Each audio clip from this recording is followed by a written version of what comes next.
All right, so have you heard about this? There's this wine, and they're calling it the Barolo of the South, Yeah. Aglianico. And we're going to take a deep dive into this Italian grape. Yeah. It's definitely more than just a catchy nickname. Right. This is not just another Italian red. This is a grape with real mystery Okay. and roots going back over 2,500 years. Whoa, whoa, whoa, hold on. 2,500 years? At least. I mean, are we talking gladiators sipping on this stuff? Maybe not gladiators, but Okay. it's highly likely that the ancient Greeks were the ones who brought Aglianico to Italy, Huh. which is really interesting when you consider that its name might actually come from Ellenico or Hellenica, Yeah. which are both terms connected to ancient Greece. So we're talking about a grape with a serious pedigree here. Yeah. But I get the feeling there's more to the story. Oh, absolutely. It's got a history. But you see, Aglianico, it actually fell out of favor for a while in the 20th century. And this is the really interesting part, it's back. Okay, what changed? Did somebody, like, rediscover a magic vineyard or something? Think of it more like a group of really visionary winemakers recognized that this grape, it had a demanding personality Yeah. and these really complex flavors. And they knew that it could be something really extraordinary. So this isn't just a pretty wine. No. What makes it stand out in the glass? So imagine this. You poured yourself a glass of Aglianico, you bring it to your nose, and you get this intoxicating aroma of ripe black cherries and plums, almost like a jam, Okay. but with a little spicy kick. Okay, now you're speaking my language. Yeah, like warm spices, like black pepper, clove, maybe even a hint of dark chocolate if it's got some age on it. Oh, wow. And that's just the aroma. I thought I was getting fancy with my $2 chuck. All right, I'm sold on the smell. What about the actual taste? Well, Aglianico is known for its tannins, Okay. which are, for those who are unfamiliar, tannins are what give you that drying sensation Yeah. in your mouth, like after you drink black tea, Yeah. but in a good way. Okay. It's a good thing. Right. It gives the wine structure complexity. So it's not for the faint of heart. This is... It's a wine that demands attention, that's for sure. Okay. But don't be intimidated, Okay. because those tannins, they soften beautifully with age, Right. and they evolve into these wonderfully smooth, almost leathery notes. Interesting. And then you get this really fascinating contrast between this power and this elegance, Yeah. all in one glass. So it's like a lion in a tuxedo. Yeah, I like that. all raw power, but sophisticated. Yeah. And just like a lion has its territory, Aglianico has its home turf. Which is? Primarily 2 regions in southern Italy.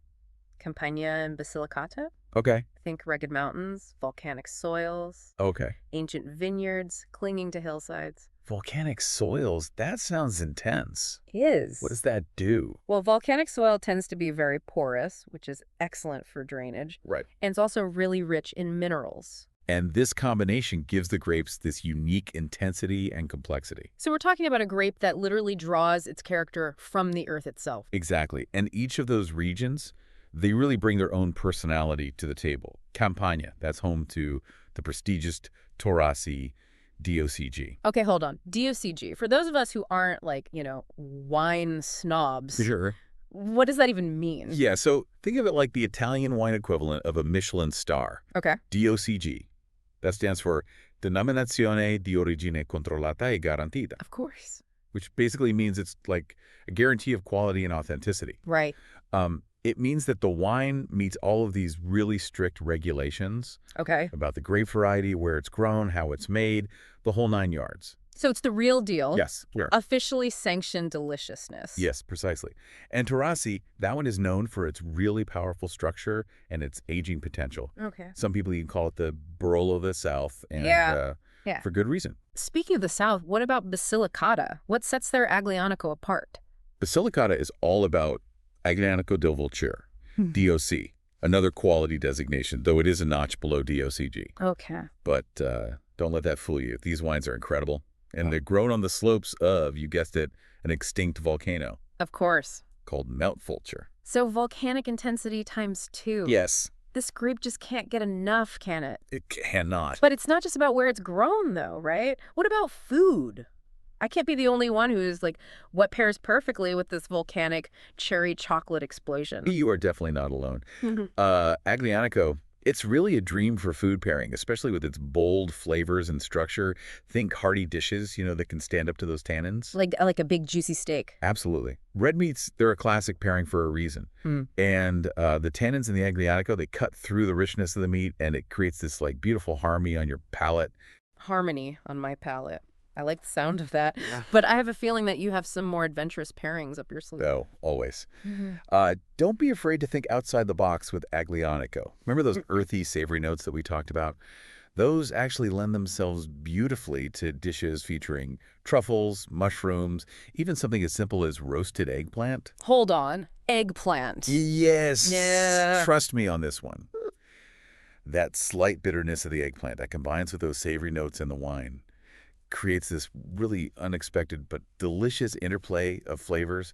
And then for my cheese lovers out there, Yeah. aged cheeses, especially hard ones like Parmigiano Reggiano, those are match made in heaven. Okay, you've officially blown my mind. Eggplant and Aglianico. I never would have thought. It's funny. When you first hear about Aglianico, you might think, oh, another bold Italian red. But it's so much more than that. That's what makes this grape so fascinating. Right. It's complex, it's surprising, and it's definitely having a moment right now. And speaking of moments, what does the future hold for Aglianico? Are we going to see it popping up in vineyards worldwide, or is it always going to be this hidden gem of southern Italy? That is the million-dollar question. Hmm.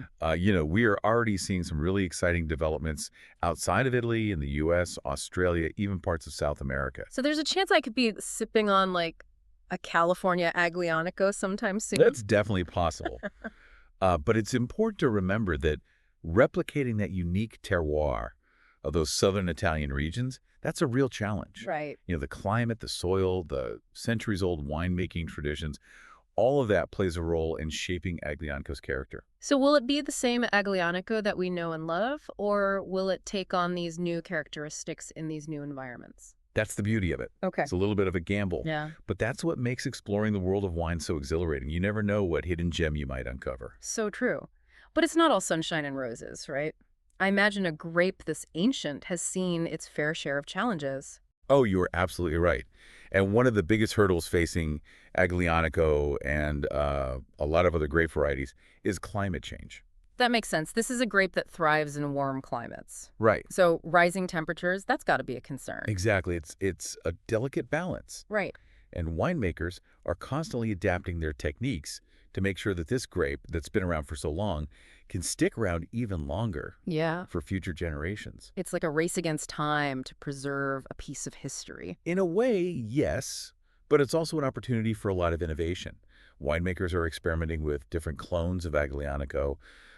They're exploring new vineyard management practices, all with the goal of creating wines that are not only delicious, but also sustainable for future generations. I like the sound of that. So it's not just about preserving the past, it's also about shaping the future of this incredible grape. Precisely. Yeah. And with its rich history, its complex flavors, and its exciting potential, I have a feeling Aglianico is here to stay.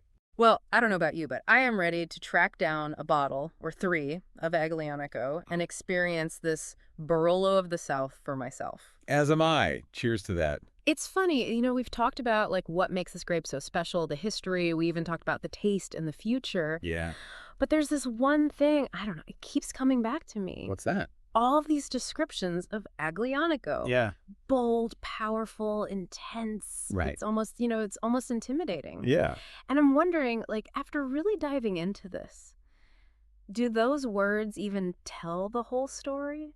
I see what you mean. Yeah, it does have like a reputation for being Yeah. a little serious, a little brooding, but like any good wine, I mean, there's nuance there. Totally. It's like judging a book by its cover or a song by like its loudest note. Right. There's so much more going on beneath the surface. Absolutely. And with Aglianico, those bolder elements like the tannins, the acidity, Right. they're balanced by this incredible freshness, this vibrancy that keeps you coming back for more. So it's not just about like power, it's about balance. Exactly. Yeah, it's less of a knockout punch and more of a slow, captivating dance. Ooh, I like that. Yeah. That's a good analogy, right? It's this wine that draws you in and it reveals its secrets slowly, sip by sip. It really does. And that's what's so exciting about this whole deep dive, right? I mean, we went beyond like those initial impressions and we really uncovered this whole world of complexity You did, yeah. just within this one grape. I think that's what's so cool about wine in general. Yeah. There's always more to discover, even with something that's seemingly so straightforward as a glass of wine. Well said. Well said. And for anyone listening who's feeling inspired to maybe explore the world of Aglianico themselves, Yeah. where should they even begin? That's a good question. I always say, don't be afraid to experiment a little bit. Okay. Start with a younger Aglianico, just to get a feel for those bright fruit flavors and that kind of signature spice. Right. And then venture into something with a little bit more age. Okay. See how those tannins have softened, see if those earthy notes have developed, and it's really up to you from there. It's a choose your own adventure, but for your taste buds. Exactly, exactly. And, remember, a good wine merchant Yeah. can be your guide in all of this. Yeah. So don't be shy about asking for recommendations. Yeah. Yeah. Or even just sharing what you're looking for. Right, because at the end of the day, the best wine is the wine that you enjoy drinking. 100%. Couldn't agree more. Well, there you have it, folks. Another deep dive successfully navigated. We journeyed through time, explored some pre-hidden depths, and maybe even inspired a few of you to uncork something new. Maybe, yeah. That's the beauty of it, right? There's always something new to learn, something new to taste, something new to experience. So keep those glasses full, keep those minds open, and as always, happy listening.